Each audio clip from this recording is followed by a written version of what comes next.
ഇതെന്താ ഇങ്ങനെ ഇടാൻ കാരണം കേട്ടോ? ഇത് ഇപ്പൊ നമ്മളത് കുറേശ്ശെ മൂത്തിട്ടുള്ളൂ. പക്ഷെ ആ മൂത്ത സാധനം നമ്മള് ചാക്കിലിട്ട് കൊണ്ടുപോവുകയാണെങ്കിൽ ഇല്ലെങ്കിൽ തന്നെ ഞങ്ങൾ ഈ കർഷകർക്ക് ഈ വെണ്ടേന്റെ കാര്യത്തിലും പച്ചക്കറിന്റെ കാര്യത്തിലും വരുന്ന പ്രശ്നങ്ങൾ അവർക്ക് നമ്മളെ ഡിമാർക്കാക്കാൻ പറയും അത് ഫുള്ള് മൂത്തതാണ്, അതുകൊണ്ട് ഈ വെണ്ട തിരയണം എന്ന് പറഞ്ഞിട്ട് നമ്മൾ ചുറ്റത്തിൽ കർഷകരെ എങ്ങനെയൊക്കെയാണ് എന്ന് വെച്ചാൽ ആ രീതിയിൽ ഫുള്ളായിട്ട് ചെയ്യും.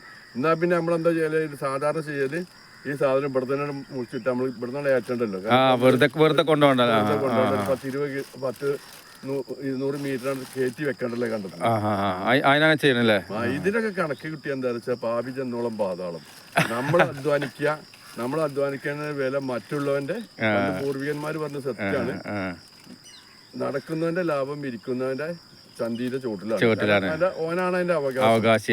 ഈ വെണ്ടയ്ക്ക വിറ്റപ്പോ ഒരു ഞങ്ങൾ എവിടെയും കൊടുക്കുന്നുണ്ടെങ്കിൽ വെണ്ടയ്ക്ക 30 ഉറുപ്പ്യ 35 ഉറുപ്പ്യ കിട്ടും. 65 ഉറുപ്പ്യയിൽ കുറഞ്ഞിട്ട് ഇവര് വെണ്ടയ്ക്ക കൊടുത്തിട്ടൊന്നുമില്ല.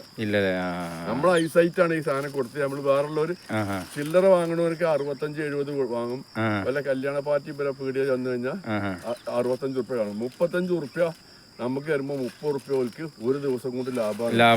നമ്മള് ഒരു വെണ്ട കായ്ച്ചു വരണമെങ്കിൽ 40 ആ 45-ാമത്തെ ദിവസത്തിൽ കാടിച്ചിട്ടില്ല, എന്താ വെച്ചാല് നമ്മൾ അതിന്റെ അടുത്ത് ശുശ്രൂഷിക്കാൻ എപ്പോഴും ഉണ്ടാവുമ്പോ വേറെ ഒരു കാര്യമല്ല, മരുന്ന് അടിച്ചിട്ടില്ല. ഇതിപ്പോ ആദ്യം ഒരൊറ്റ വളമ ഒരു കോഴിക്കാട്ടും അതിനെ വെച്ച് 16-20 അല്ലെങ്കിൽ 20 കൂട്ടിയിട്ടാണ് ഇത്.